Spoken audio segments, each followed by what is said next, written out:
Your Excellency, first of all, welcome to this brief conversation with Nepal Television. First and foremost, I'd like to hit right at the bullseye or the main, the problem. When do you think, or would you say, the blockade will be lifted? Well, I think the assumption behind your question is incorrect. And we have stated repeatedly and also from New Delhi that there is no blockade. There are interruptions of supplies on the border because of the protests by certain groups of Nepalese citizens. And as soon as these protests are over, I'm sure supplies will resume. And we hope very much that with the dialogue process that is underway, there will be a resolution of these political issues that are agitating certain groups and communities in Nepal. I think you say it's not a blockade, but then there are very different claims from the government side or from Nepal side or even from the rampant public side. So there is this, a sense of confusion among the public. Could you clarify on that? Why there is this confusion that Nepal side or the Nepal government is saying it is a blockade, and then the Indian side is contradicting to it? See, I think you have to first diagnose the problem correctly. Only then will you find answers. If you look at the protests in the Tarai, they've been going on for almost 3 months now. I think the first month and a half, there were violent protests, there were several killings. Unfortunately, there was no resolution of those issues. Thereafter, the nature of the protest changed, and the protesters started picketing the major access routes into India. And I think that's when this whole notion of a so-called blockade started coming in. As far as India is concerned, there is no blockade. If there was a blockade, more than 6,000 trucks would not have been lined up on the Indian side of the border. The problem is that because of obstructions, because of certain insecurity, for instance, the Birganj incident that happened recently, there have been obstructions. Where there are no obstructions, supplies are coming in. So I would like to tell your viewers that we see the problem as being of a being political in nature, and we hope very much that these political issues will be resolved. And once the protesters change the form of their protest or end the picketing of border routes, I'm sure supplies would come back to normal. As far as the government of India is concerned, we have made every effort to reroute supplies through other checkposts, also provide petroleum products from other depots. But you would appreciate that 70% of Nepal's trade comes through Raxaul Birganj, and that is the place that is blocked. Sticking to this blockade part, and based on what you've said right now, and referring to the Prime Minister's statement, he made a statement in a conversation with the FNJ delegates just a couple of days ago that all the freights, all the consignments that are lined up, yes, vegetables and fruits, these are coming in, but there is no fuel. What would you say on that? Well, I'm not sure I know precisely, which supplies are coming in and which are not. The problem is that there are, say, for instance, 1,600 trucks lined up in Sonauli, I believe. So these queues are there for several kilometers, and the trucks come in one by one, I presume. As far as petroleum is concerned, when His Excellency the Foreign Minister went to India, a request was made that the fuel trucks lined up in Raxaul, and I forget the number, but there were a large number of such trucks. Request was made if these could be rerouted through other checkposts, and we have agreed to that. And as far as I know, rerouting of supplies has been possible. So on average, I understand that supplies would be in the range of about 30% compared to the normal 100%. And if you look at the traffic in Kathmandu, for instance, you can see traffic is moving. So yes, there is a shortage, and obviously with only 30% of the supplies, there are a lot of difficulties. But it's not as if everything is blocked. If we would refer to the Birganj incident, and I'm sure you're referring to one of the deaths of a protester there, uh, what would you call it? The participation of Indian nationals in the demonstration, and also the hurling of stones on Nepali security side from across the border. What would be your statement or say on that? We are extremely upset that an Indian protester has been killed in police firing at short range in the back of his head. And we have asked the government of Nepal for a full investigation into this matter because this is an Indian citizen. Secondly, the information we have is that this was a young boy of 18 or 19 who was visiting family in Birganj, and on his way back was shot. In fact, we have seen some media reports to that effect. We have no evidence to suggest that he was hurling stones or petrol bombs. In any event, we hope very much that this investigation can be undertaken by the government of Nepal, because this is a matter that deeply concerns us. And we reject allegations suggesting that Indians are involved in some way or the other in fueling the protests that are going on in the Tarai. We feel that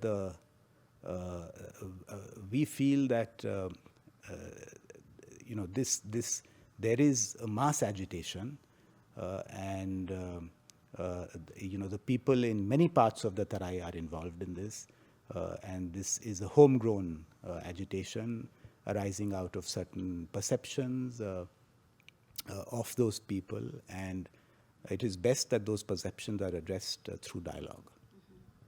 And you, as you know, because you've been looking after Nepal and Nepal affairs for a long time, even before assuming the ambassadorship here, you're very much aware that our relations are multidimensional.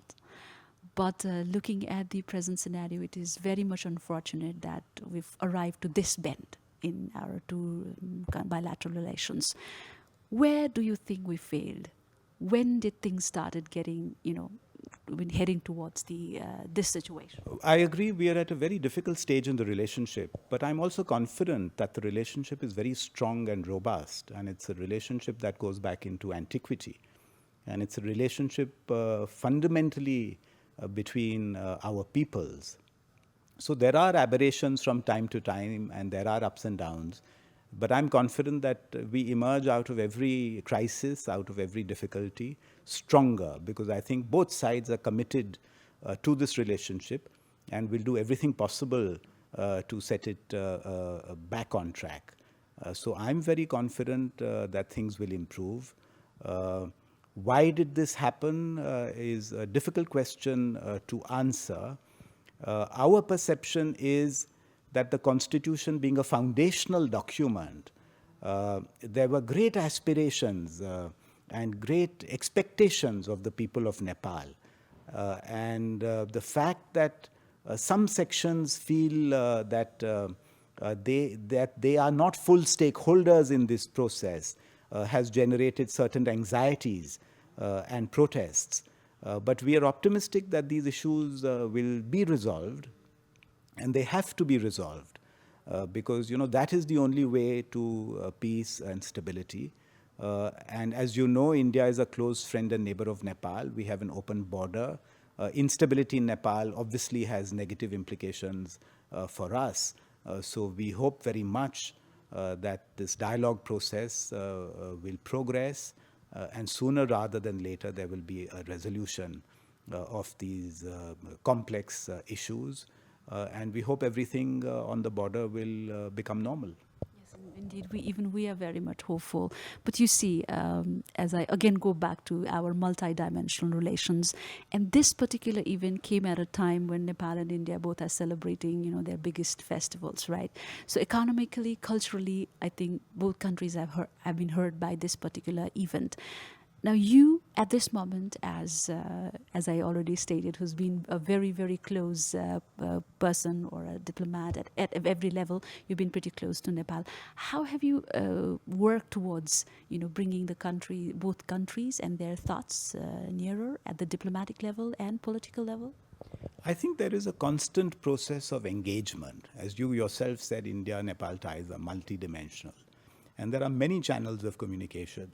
So we're constantly engaged with each other, and I'm also constantly engaging with all political actors, business community, media in Nepal to share our views, to exchange views, and resolve any issues that may exist.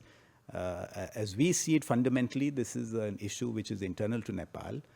As far as India-Nepal relations are concerned, we would like very much that the normal meetings, normal exchange, institutional mechanisms in our multidimensional relationship should take place as in the past. In fact, I saw some newspaper reports today suggesting that many of these bilateral meetings have been postponed.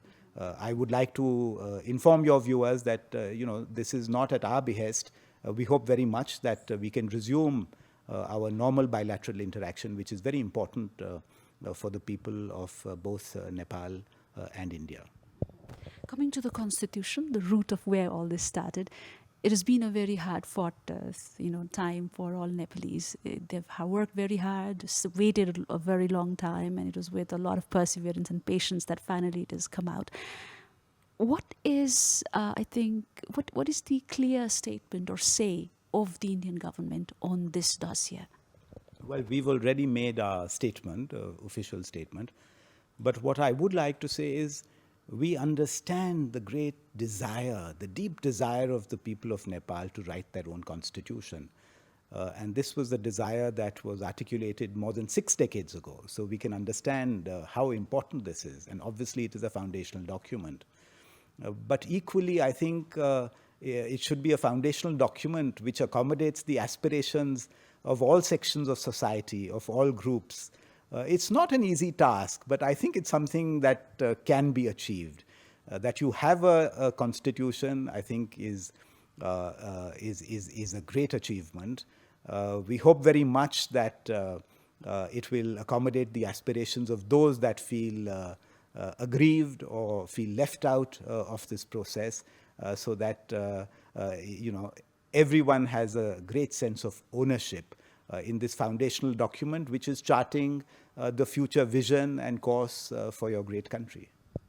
What actually did the gesture from India on just making a note of that constitution promulgation actually meant? Well, our view has all along been that, of course, this is something for the Nepalese people to decide. But we were anticipating all along that, and hoping all along that all sections would be, the views of all sections would be accommodated.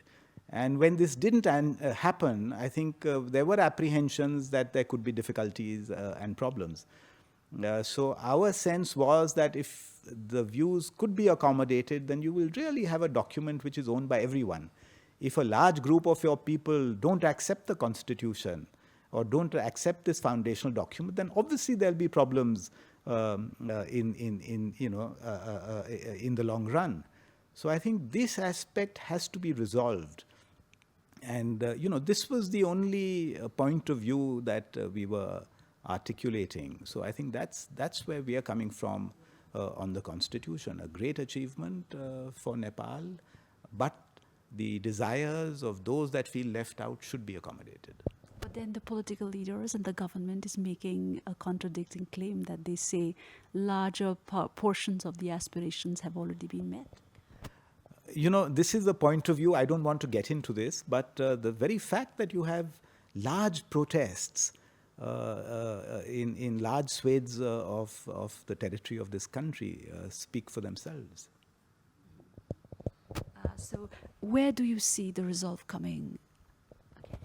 I feel there is a clear resolve to address these issues politically. There is a dialogue process that is currently underway. There were some interruptions following the Birganj incident, but I understand that informal talks are still continuing. So we hope very much that this process will lead to a fruitful conclusion of the negotiation. And the issues that are contentious, that are creating problems, will be addressed in a way which is acceptable to all sides. I think this is our hope and expectation and our wish. Well, again, getting back to it, the political leader, the government of Nepal at the moment, they have been making the claims that yes, amends can be made at the house, at the parliament. They've been open to amends, and they say that Nepal's affairs, the Nepali and the Nepalese government, they themselves are able to address their problems or resolve their issue. But still, why things are not progressing between Nepal and India at the border, especially? Well, we are very happy to hear this strong political commitment on the part of not only the government, but I think the political parties that these issues will be addressed through constitutional amendments. And India supports all such efforts, and we hope very much that this will happen. As to the problem at the border, I think as long as the protests continue, and especially at the main border point, which is Raxaul Birganj, the supplies will remain interrupted. 100% supplies cannot resume. However, to the extent possible, efforts are being made to send supplies through the other checkposts.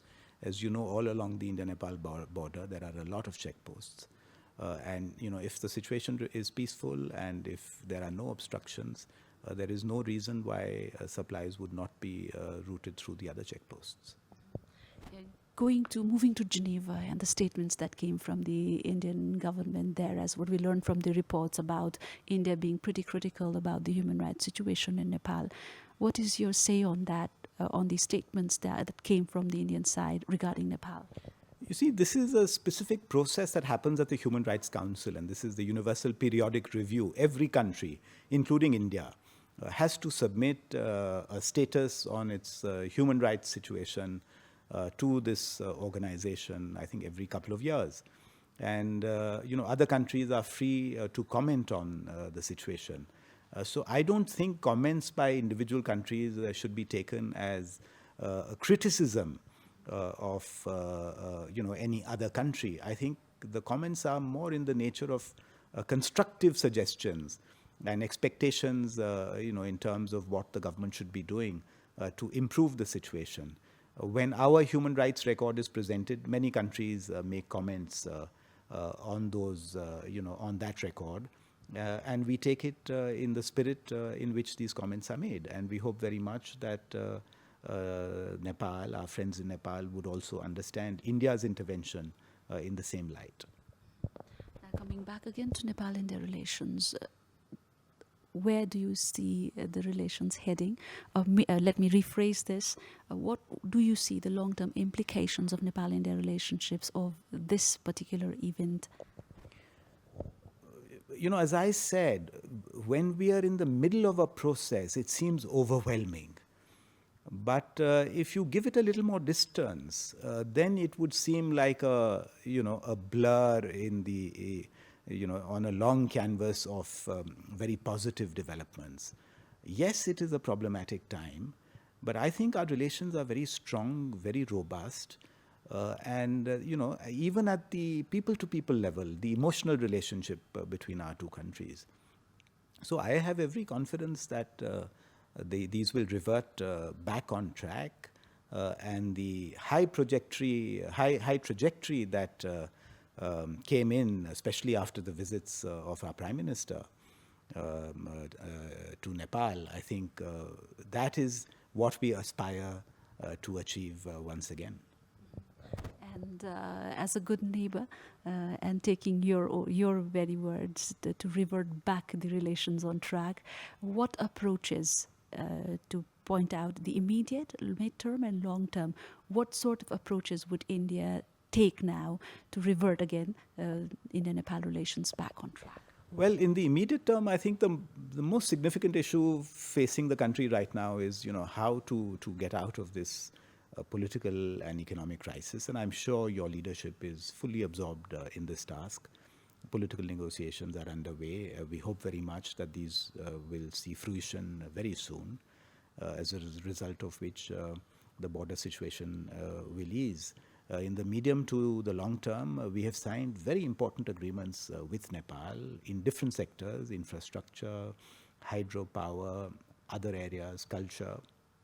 And I think we need to make rapid progress on these agreements. One other point I want to mention is our deep sense of worry and hurt at the strong anti-India sentiment that has been generated in Nepal, including by some of the leaders of the government, whose remarks, I think, do not contribute to a healthy and stable and positive relationship between our two countries. And we have officially and publicly rejected those remarks. We hope very much that every effort will be made by those in leadership positions as well as others to create the correct environment in which India-Nepal relations can, improve, as I'm confident they will. This anti-India sentiment, which we feel has been encouraged by certain quarters, does no well to Nepal or India or to the India-Nepal relationship. And we hope very much that this will stop. What do you say about the section of even the Indian media and the Indian academia who have been contributing or, being pretty critical about India's approach and diplomacy in Nepal? See, we are a democracy, so we are very happy to receive criticisms because they help us improve. So there is nothing wrong with criticism. In any democracy, you have different views. And there are certain ways of expressing those views. So we respect and welcome that. And we respect and welcome that in Nepal.